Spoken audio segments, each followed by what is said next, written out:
Greetings all, and welcome to a little session here as we talk about computer-assisted language learning and TESOL. Today we're going to be looking at the book that's right above me here, the Dimensions book by Levy and Stockwell. The ISBN is sitting up there, so you may want to take a peek at that and go get that if you're interested. I do recommend the book. We're going to begin today just by looking at the beginnings of this book and some of the ideas encased therein. So we'll look at some definitions, a little introduction, and then we'll talk a little bit about the approach, the rationale for this particular book. Okay. Now, Levy and Stockwell begin by saying that call, and rightly so, if you look at the history of call, it's a multifaceted interaction. It involves technology, but it also involves language learning. It also involves teaching, also involves linguistics. So you've got a variety of things coming together to form this area of study called computer-assisted language learning. Now, when technology began to emerge and they began to develop word processing programs, you know, like WordStar, if anybody remembers WordStar, or the SMART program, or, you know, WordPerfect when it came out, as these things began to come out, of course, the linguist techies, the people here who are involved in second language teaching began to look at these technologies and began to say, how can I appropriate these? There are two different types of basic programs. There's the generic program that everybody uses, you know, like a word processor or email. That's just more of a way of communicating or a way of putting ideas down, not specifically geared toward language learning. You've got those generic types of applications, and then people started actually building their own specific ones, specifically designed for language learning. You know, you had people developing flashcard programs or you know, grammar analyzers, or you know, the ability to read short stories or to create material. And so people started making these language-specific applications, and so now they both exist. And not only on the computer, but also on the web.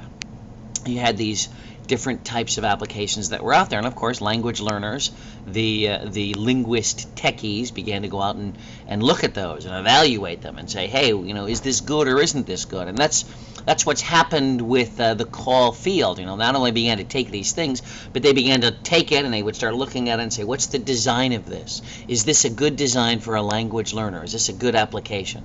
Others tried to start developing things. Okay, since we're on the web, let's try to develop an application that's everywhere accessible. And so they began to play with their own things, and they began to develop things. Others would try to evaluate call materials. You know, some would try to design them, others would try to evaluate them. You also have teachers who are simply taking them and trying to take this tool, this application, and try to incorporate it into their class. Okay, so they're designing a lesson plan that uses as its base or uses some segment of technology. You've got the evaluators, as I already said. Then, of course, you've got people who are actually putting things into practice. And they just want to see, am I going to get a good result out of this? And so they're trying and they're testing. It's kind of like doing research, which again is another aspect.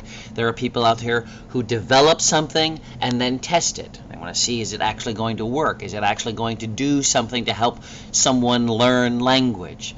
And so you see there are many different elements here that go on. There is the design, there's the development, there's the evaluation of technologies and their use, the evaluation of the effectiveness of them. There's the practice of using these things, and then there's research involved. So there are a lot of different things that are going on in this world of computer-assisted language learning. Not any simple basic field. It's come from a variety of separate places. So what is CALL? CALL is, again, computer-assisted language learning. It's where they use computers to help students to learn language. And again, you can use this in more of a generic form or more in specific forms. They now have systems that are standalone. They sit on your computer and you use them. You have to download and install them in order to run them. There's web-based ones where the application is sitting on the internet somewhere and you can just use that. Some examples might be some listening programs that are sitting out there, like boy, I just can't think of one right now about that.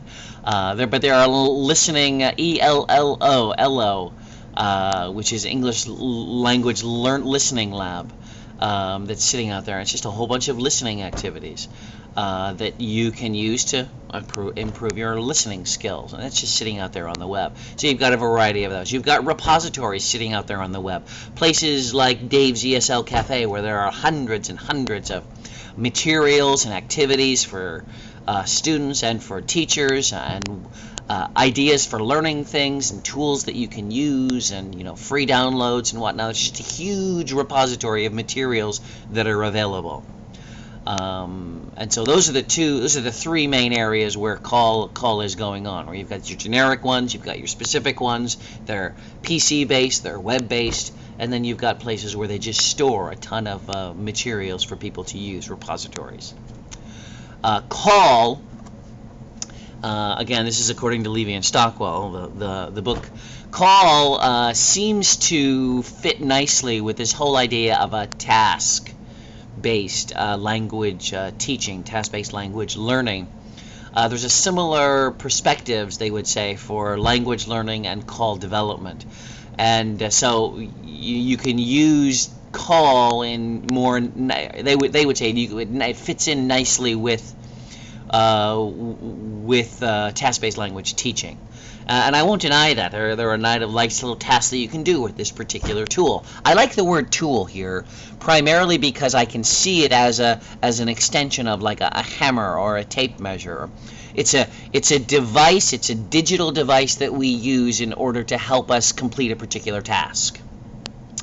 And so I like the fact that we're using all these different tools. Now, in the past, we had 4, 5, maybe 6 different tools. Now, I kid you not, there are hundreds of tools out there that we can use. Just look what you're watching now. You're watching a little podcast that I've created, but it's a tool that you could use to teach language. It is a tool that I'm using to teach language teachers, right? But it's a new tool that we have. So this whole idea of incorporating technology into classrooms has become more complex. And this is a quote out of the book here. Greater pedagogical expertise is now required in structuring the language learning experience for students and in designing tasks that are appropriate to meet the learner needs and aspirations. There's more of an expertise that's involved. I don't simply need to know how to use a book, an overhead projector, and a chalkboard.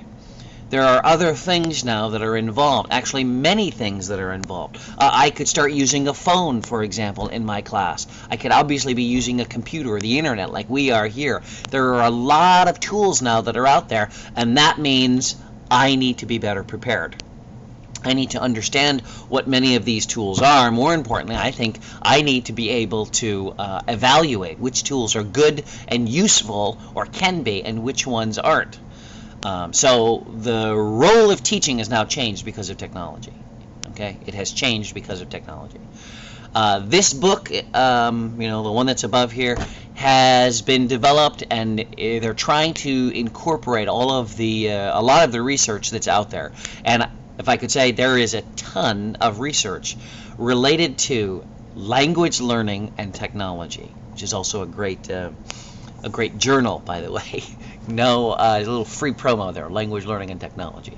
But to say, there is a lot of material out there where you can learn about, where they have learned about using technology in language learning. And there's a lot of data, there's a lot of empirical data that's sitting out there. And they're trying to use that in this textbook. Their approach and rationale was that they wanted to provide a philosophical concepts related to, as I said before, design, development, evaluation, practice, research, and then how all of these things come together, and of course, what's going to happen in the future.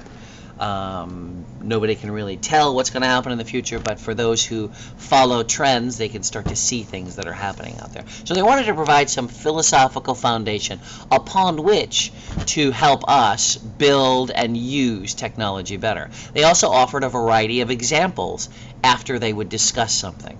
And so you're going to find throughout each of these chapters, they're going to start discussing some specific research examples and how people did things like design, or how they did evaluation, or how they conducted research in a particular area, or in general, whether they did a second language acquisition type of study, or where they did something more specific like second language writing or second language vocabulary type of thing. So that's the approach of the book. They do offer some good foundational ideas. It's all of the chapters that are in here have some type of empirical data that they're using to try to persuade us that this is the right way to go. It is a good book, I believe, and I'm thankful for Levy and Stockwell for the work that they've done. And that's all I'm going to do for now. The next session that I have with this Tuzi talk, it'll be talking about later chapters within this textbook. Okay, and if you have any questions, you can always look me up and find me in email. Talk to you later. Bye-bye.